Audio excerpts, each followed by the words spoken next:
All right, this is lesson 4-3, Congruent Triangles. We are going to use properties of congruent triangles, and we're also going to prove that triangles are congruent by the definition of congruence. So first of all, some vocabulary terms: corresponding angles and corresponding sides. They're both in the same position in polygons with an equal number of sides. Congruent polygons are polygons that have congruent corresponding angles and congruent corresponding sides. So let's take a look at some congruent polygons down under key concepts. So here I have drawn some congruent polygons for us. We have triangle ABC and triangle DEF.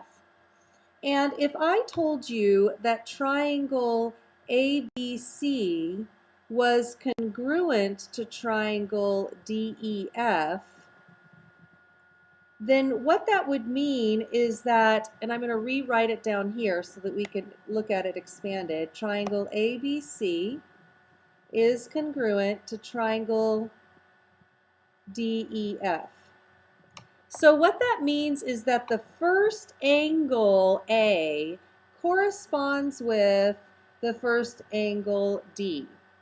The second angle B corresponds with the second angle E, and the third angle C corresponds with the third angle F.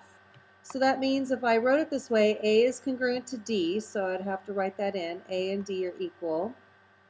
B and E are equal, so this has a double, that has a double, and C and F are equal, so that would be my triple, and that would be my triple.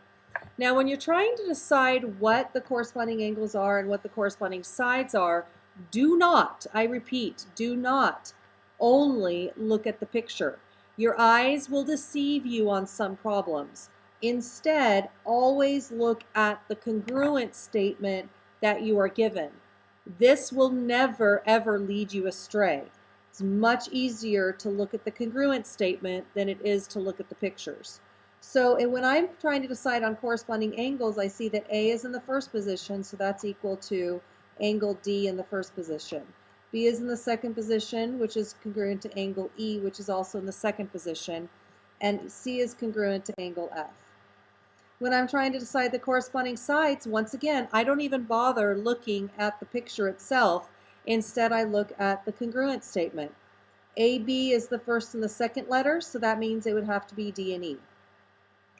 B and C are the second and the third letters, so that means it would be second and third, which would be E and F. And A and C are the first and the last, which means it would be the first and the last, D and F. Okay? So how about this next one here? This is an actual polygon. So let's do PQRS is congruent to TUVW. So once I have that written down, I don't even look at the picture. I know that P is in the first position, it's congruent to angle T. Q is in the second position, congruent to angle U. And so on. And so on. Once again, PQ is the first and the second, so that is TU. QR is the second and the third, so that's UV. And so on. And so on. Okay?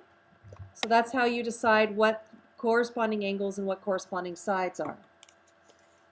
Okay, so we're not going to do this number 5 here, but I do want to do a quick proof with you, and that is to prove that these two triangles are congruent, and the only way that you know how to do that right now is by definition, which means we need to come up with a plan, and our plan is going to be to show that all corresponding angles are congruent and all corresponding sides are congruent.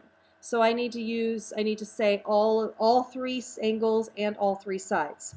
So let's take a look at what I'm given here. I'm given that P and M are right angles. So angle P and angle M are right angles. Okay, so that is given here, P and M. So my second step then is to say if they're equal, if they're both right angles, that means they have to be congruent to each other because of the right angle congruence theorem that we have learned in past lessons. So now we need to say that, what else do we know? I forgot to do my beginning. So I'm trying to prove that the two triangles are congruent. So that's these two are congruent to each other. And I'm given that P and M are right angles, which I already put on the picture. I'm also given that R is the midpoint of PM. And if that's true, then that means this is congruent to this. And I'm also given that PQ is congruent to MN and QR is congruent to RN. Okay, so there's our three sides, 1, 2, 3. We have one angle here and here. How about these two angles? Those two angles are equal to each other because they're vertical. And then if that's true, if we have these two angles are congruent to these two angles, then the third angles are congruent because of the third angles theorem. So there we have all three angles and all three sides.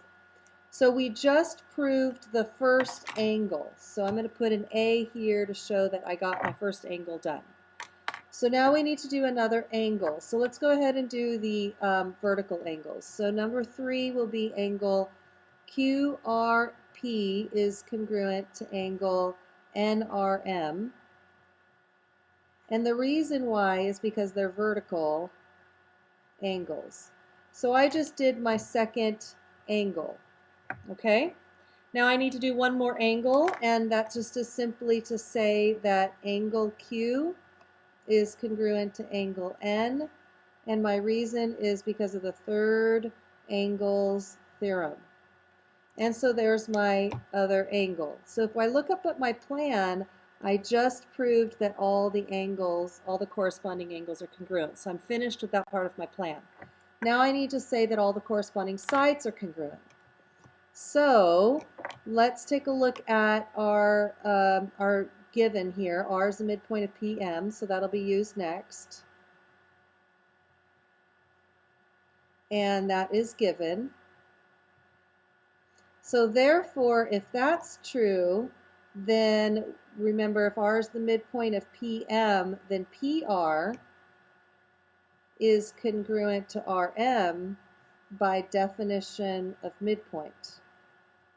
Okay, so there's my second, or there's my first side. Okay, so now I have 3 angles and 1 side. I need 2 more sides. Well, you can see that the other 2 sides are actually in my given statement, so I can just say those. PQ congruent to MN, and QR is congruent to NR, and that's both given. So we did our other 2 sides. So if I look up at my plan, I already did the corresponding angles. Now I have all 3 sides, and so I can cross that off, which means my plan is complete. Once my plan is complete, I can go ahead and go straight to what I want to prove. Triangle PQR is congruent to triangle MNR, and my reason is all 3 angles are congruent, all 3 sides are congruent. That's the definition of congruent triangles. Okay? So by definition, these 2 triangles are congruent to each other. Now this was a lot of work, all 3 angles and all 3 sides. You'll see on the next lesson that it's actually a lot easier than that. There are several shortcuts you can do instead of doing all 3 angles and all 3 sides. So we'll get to that in the next lesson.